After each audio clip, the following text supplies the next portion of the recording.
Tengan muy buenas tardes cada uno de ustedes. Quien les habla es González Vela Regulo David, integrante del grupo titulado como Los Norteñitos. Asimismo, quiero presentarles a nuestra querida docente, la doctora Elba Yolanda Plasencia Medina, quien en esta oportunidad es docente del área de neuropsicología de la Escuela de Posgrado. Asimismo, el tema que se va a exponer y se va a tratar el día de hoy es entrevistas y pruebas neuropsicológicas. Finalmente, no quiero dejar de lado a mi equipo de trabajo, quienes me acompañan en esta oportunidad, las cuales están conformadas por Aima Macía, Cintia Lisbeth, Alvarado Zavala, Angie Melisa, Porras Valladolid, Susan Jocelyn y finalmente Seminario Córdoba, Sandra Stephanie. Muy bien, a continuación le doy pase a mi compañera Sandra, quien va a exponer lo siguiente. Introducción. La demanda de exploraciones neuropsicológicas ha aumentado, tanto en personas que han sufrido un daño orgánico conocido, como en pacientes con diferentes patologías psiquiátricas en las que existe sospecha de una disfunción cerebral.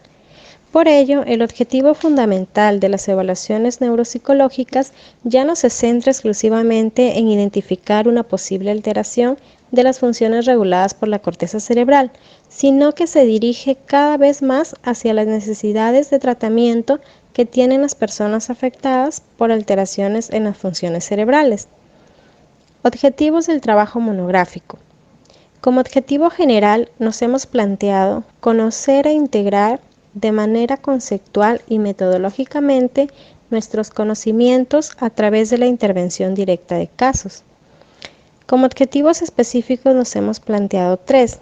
Primero, plantear estrategias de estimulación y o rehabilitación para aquellos pacientes con daño cerebral. 2. Conocer el trabajo de manera interdisciplinaria con otros profesionales de la salud involucrados en el abordaje de las problemáticas de los pacientes, como neurólogos, psiquiatras, geriatras, terapistas, enfermeras, etc. 3. Brindar el servicio de evaluación neuropsicológica a pacientes con lesiones cerebrales mediante la utilización de baterías neuropsicológicas estandarizadas que permitan identificar clínicamente la existencia o ausencia de compromiso de las funciones mentales complejas. En el marco teórico tenemos la definición de neuropsicología. Benedict en 1986 define la neuropsicología como la ciencia que estudia las relaciones de la conducta con el cerebro. Así también en la definición de evaluación neuropsicológica tenemos a Portellano en el año 2005, quien menciona que la evaluación neuropsicológica nos permite identificar, describir y cuantificar los déficits cognitivos y las alteraciones conductuales y emocionales que se producen como consecuencia de lesiones y disfunciones del cerebro. ¿Cuándo debe realizarse una evaluación neuropsicológica? Habitualmente se recomienda la realización de dicha evaluación neuropsicológica cuando existen síntomas o quejas relacionados con los procesos cognitivos. ¿Qué aspectos se evalúan?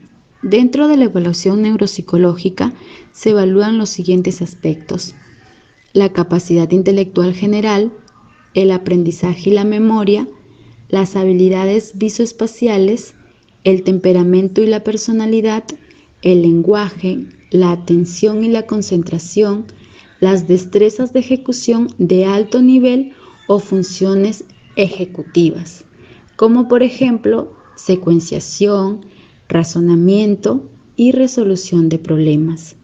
Algunas capacidades pueden estudiarse con mayor detalle que otras.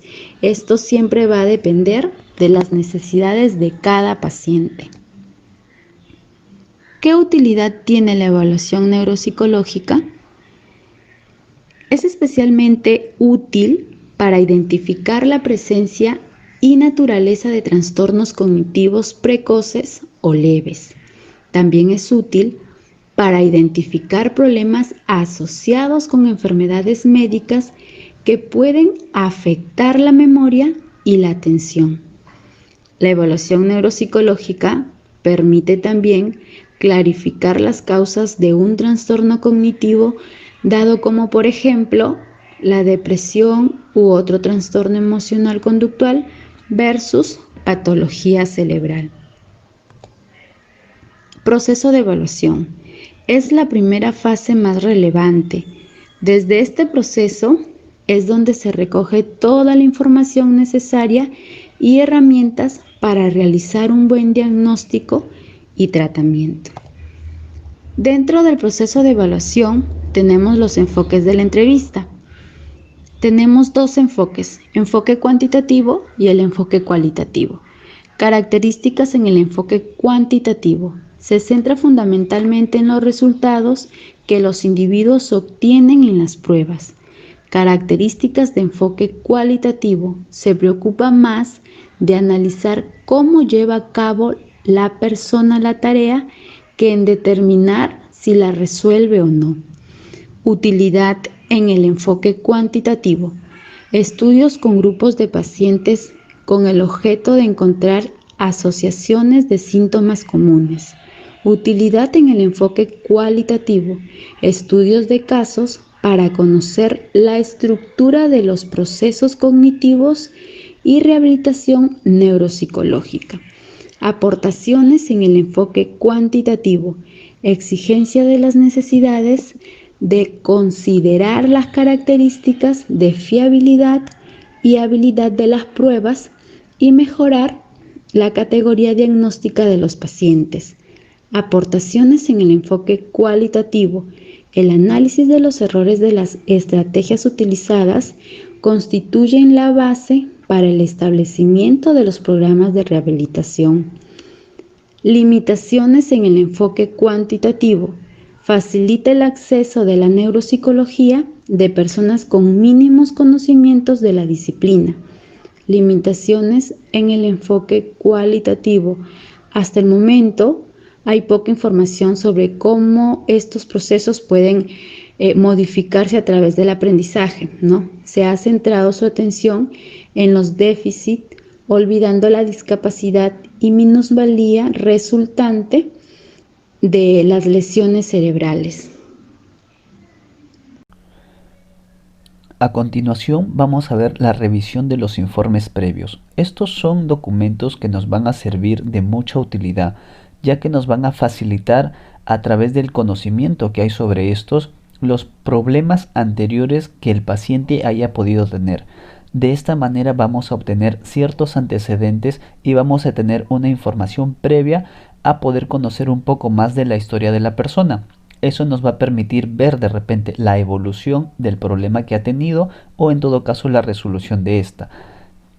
Asimismo, en la entrevista que se le va a hacer a los pacientes y en todo caso a la familia, nos va a permitir agregar información sobre todo actual, ¿no?, a esta historia que ya tiene el paciente de por sí.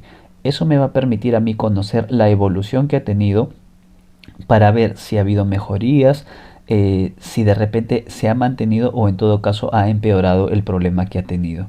Entonces, en la entrevista es una técnica en la cual nosotros vamos a poder sacar información precisa y exacta para conocer un poco más acerca de la problemática que tiene el paciente. Por otro lado, tenemos también las técnicas de neuroimagen. Estas nos sirven para poder tener mayor realce en cuanto a el estudio del sistema nervioso central. Este a su vez se divide en dos. Tenemos la neuroimagen estructural y la neuroimagen funcional. Ambas pruebas nos pueden servir dependiendo la situación que amerite. En cuanto a la neuroimagen estructural, pues es un estudio de la anatomía del cerebro. Prácticamente podemos decir estructural porque se refiere al entorno, ¿no?, a la parte superficial de lo que es el cerebro. Sin embargo, también tenemos la neuroimagen funcional, ya que ésta se centra más en la función que tiene este mismo. Entonces, por lo tanto, esta prueba, esta técnica, nos va a permitir de qué manera está funcionando internamente para ver si va acorde a lo normal o en todo caso si hay alguna alteración.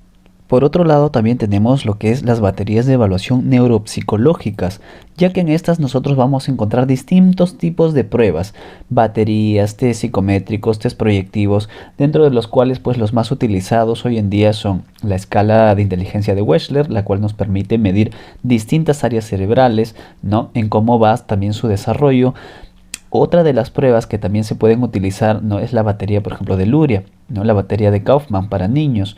Asimismo, un test proyectivo muy utilizable hoy en día también es el Bender, ya que a través de este pues nosotros vamos a poder descartar si hay alguna lesión cerebral que está interfiriendo en el desarrollo del niño. Entonces, estas son las pruebas que nosotros vamos a poder encontrar pues para poder utilizar en algún momento acorde a la necesidad y a la problemática del paciente. A continuación le doy pase a mi compañera. Criterios para la selección de los instrumentos de evaluación. Autores como Benedek consideran una serie de variables tales como la edad, nivel educativo, género y nivel socioeconómico. Matarazzo considera la influencia de una serie de variables sobre la magnitud y el tipo de efectos que una lesión cerebral puede causar en el comportamiento. Por otro lado, Peña agrupa las variables en características del paciente y características de la lesión. Patología. Se debe tener en cuenta la existencia de déficit, nivel de alerta y estado de conciencia, grado de deterioro cognitivo o fase en la que se encuentra el paciente. Examinador. Debe llevarse a cabo por personas especializadas que plantean el desarrollo de la evaluación, así como también que potencien un clima agradable de confianza y sobre todo protección. Objetivo. Plantear metodologías, pruebas y escalas, establecer un pronóstico y valorar las repercusiones funcionales. Características del instrumento. Sensibilidad. El instrumento seleccionado deberá ser lo suficientemente sensible para detectar cambios importantes o significativos. Especificidad. Viene determinado por la capacidad del instrumento para valorar el proceso específico, el cual nos permite conocer el funcionamiento. Fiabilidad. Hace referencia a la ausencia de errores de medida, grado de consistencia y estabilidad de las puntuaciones obtenidas. Validez ecológica. Se refiere a la necesidad de emplear pruebas que nos permitan valorar las repercusiones de las disfunciones cognitivas en la vida cotidiana del paciente. Tiempo disponible para la valoración. Algunos protocolos requieren un tiempo extenso, lo cual puede implicar varias sesiones. Algunos otros protocolos no se llevan a completar por la falta de tiempo o por las características del sujeto. Sin embargo, es necesario la aplicación completa del instrumento para poder obtener una descripción detallada del rendimiento general del paciente. Formulación de hipótesis. Consiste en delimitar el problema que se va a investigar. Dichas hipótesis deben ser objetivas. Una vez recopilada la información a través de la entrevista, se establecerán las hipótesis que luego serán puestas a pruebas mediante la aplicación de los instrumentos de valoración, cuyos resultados nos permitirán comprobar, refutar o dar una explicación científica a las manifestaciones clínicas que presenta el paciente. La evaluación clínica. Para la evaluación neuropsicológica no solo basta aplicar un test, esto es solo un paso de todo el proceso. Nos podemos apoyar también de la técnica observación clínica, que consiste en hacer un registro de los síntomas observados en el paciente. Además, existen una serie de escalas de evaluación que permiten evaluar cuantitativamente algunos de estos síntomas. A continuación voy a mencionar algunas de estas escalas. Encontramos el EVAN, cuyo objetivo de esta prueba es determinar el nivel de madurez alcanzado por el niño, como el arrastre, el gateo, la marcha, la carrera, el equilibrio. El test discriminativo neurológico es una prueba que permite identificar posibles manifestaciones de disfunción cerebral. El ENIC la escala de signos blandos, que evalúa signos neurológicos menores. El Kumanin-2 o cuestionario de madurez neurológica infantil 2 es una escala de psicomotricidad. Además de estas escalas, existen otras baterías más completas, como la batería neuropsicológica de Lurian, Nebraska, la batería neuropsicológica de Holstein. Ambas son eficaces en el proceso de detención de daño cerebral. Encontramos también niveles de evaluación. Encontramos 4 niveles. El nivel psicométrico o evaluación psicométrica, que permite identificar en qué nivel se posiciona el niño en comparación con los de su misma edad. Evaluación cognitiva, que determina el nivel cognitivo del niño comparado con muestras normativas de su edad. Evaluación neuropsicológica, que interpreta los resultados tratando de identificar cuáles son las áreas del encéfalo y especialmente del cerebro que están más implicados en los resultados obtenidos. Y tenemos también una evaluación ecológica, que es la última, que relaciona los resultados psicométricos, cognitivos y neurológicos obtenidos en relación a las características de la personalidad, características familiares, culturales y socioeducativas de la persona evaluada. A continuación, les vamos a presentar un caso clínico. Dentro de los primeros puntos encontramos los datos de afiliación y motivo de consulta. Niño de 8 años y 9 meses llega a consulta acompañado de su madre, requiere de un estudio neuropsicológico. Este sigue un tratamiento con metilfenildato desde hace un año, ya que ha sido diagnosticado con un trastorno por déficit de atención e hiperactividad de tipo combinado. Presenta problemas de aprendizaje y trastornos de conducta. Episodios de llamada de atención que se manifiestan en el hogar. Cursa actualmente el 3er grado de primaria en un colegio estatal con rendimiento deficiente en lengua y ciencias sociales. Cuadro clínico.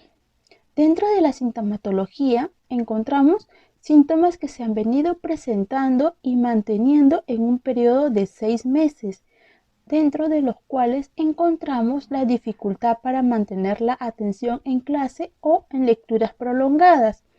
Con frecuencia parece no escuchar cuando se le habla directamente, inicia tareas, pero como se distrae fácilmente no las culmina. Se disgusta o evita iniciar tareas que requieran un esfuerzo mental sostenido. Con frecuencia se olvida de realizar las tareas cotidianas. Se levanta en clase o en lugares que se espera que esté quieto. Con frecuencia habla excesivamente, siendo difícil esperar su turno. Se mete en conversaciones ajenas, juegos o actividades. Y se retuerce en el asiento constantemente. Anamnesis. Antecedentes personales. Embarazo sin complicaciones. Tuvo una duración de 40 semanas. Un parto a término eutóxico y sin complicaciones, con un peso al nacer de 3.385 gramos. Desarrollo psicomotor normal. Dio sus primeras palabras a los 24 meses. Enfermedades propias de la infancia sin complicaciones. Inició su asistencia a la escuela a los 2 años, presentando dificultades adaptativas. Presentó dificultades en el aprendizaje de la lectoescritura desde la escuela infantil. Antecedentes familiares. Es el unigénito nacido de padres sanos. El padre tiene 43 años y la madre 39 años, ambos con formación universitaria. Abuelo paterno fue diagnosticado de esquizofrenia. El padre presentó de niño posibles manifestaciones de trastorno por déficit de atención e hiperactividad, aunque nunca se le diagnosticó. Actualmente sigue manifestando excesiva inquietud e inestabilidad atencional, según constatan tanto él como su esposa. Correcto, entonces teniendo en cuenta la anamnesis y parte de los datos del paciente sabiendo que es un menor de edad, hemos tenido en cuenta aplicar las siguientes pruebas. 1. la entrevista y observación, no solamente con el niño, sino también con los familiares, ya que estos nos van a poder brindar mayor información. Asimismo, también se ha utilizado la historia clínica del niño, ya que como es residente, hay una historia detrás de para ver cómo va la evolución de este. No obstante, también se le ha aplicado algunas pruebas, tanto proyectivas como psicométricas. Dentro de ellas, pues nosotros encontramos la escala de Raven, el Wechsler, sobre todo el WIS, que mide y que es adaptado para niños. También hemos visto la prueba del Bender, ¿no? Para ver cómo va su desarrollo visomotor. Otra prueba que se ha aplicado, es el Cumanés, ¿no? En la cual esta batería pues, nos va a permitir ver el desarrollo neuropsicológico del niño en cuanto a la influencia de estos en los procesos de su aprendizaje. Finalmente también se evalúa el ENFEN, que es una prueba pues, que nos va a permitir ver la función ejecutiva del niño. A continuación le doy pase a mi compañera. Resultados. En la entrevista familiar con los padres se pone de manifiesto una falta de uniformidad en los criterios educativos. En la entrevista y observación del niño mantienen un comportamiento adaptado pero con bajos niveles de motivación. En los signos neurológicos menores, específicamente en los signos evolutivos, se encuentra un retardo en la edad del comienzo del habla y también inatención. En la capacidad intelectual alcanza un coeficiente intelectual de 105 puntos, equivalentes a una capacidad intelectual normal. En la atención, manifiesta alteraciones muy significativas en todas las modalidades de atención voluntaria. En la memoria, sin dificultades. En el lenguaje se obtuvieron índices de normal a bajo. En el predominio lateral, presenta dominancia diestra con deficiente consolidación. En las funciones perceptivas, motoras y ejecutivas, según la prueba Cumanés, ha obtenido un decatipo 4 correspondiente a un nivel normal bajo. En la lectura y la escritura también alcanza un nivel muy bajo. En el cálculo adquiere buena adquisición del concepto de número. En el área afectivo-comportamental presenta dificultades y exhibe llamadas de atención en el entorno familiar.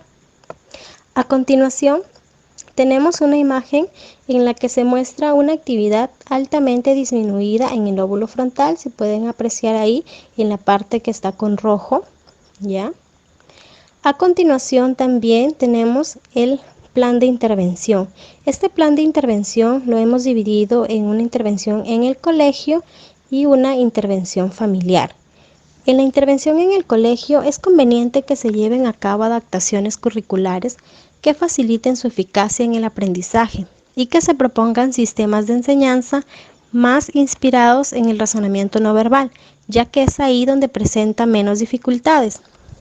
Así también en la intervención familiar es aconsejable que los padres reciban orientaciones terapéuticas que les permitan homogeneizar criterios educativos inspirados en las técnicas de modificación de conducta. Y también se recomienda una revisión del caso dentro de 8 meses para conocer su evolución y recibir nuevas orientaciones. En conclusión, la entrevista y pruebas neuropsicológicas llegan a ser la integración de los pilares fundamentales para finalmente generar un diagnóstico y conforme a este poder generar herramientas de intervención. Poseer habilidades para la entrevista asegura, sin lugar a dudas, el alcance de los objetivos en cada una de las etapas de la neuropsicología, en la evaluación, en el diagnóstico, en la intervención y seguimiento de la sintomatología. Muy bien, sin más preámbulos, hemos llegado a la parte final de esta bonita exposición. El grupo de los norteñitos les agradece su atención y comprensión a esta temática que es importante para poder mejorar nuestros conocimientos de la neuropsicología. Sin más preámbulos,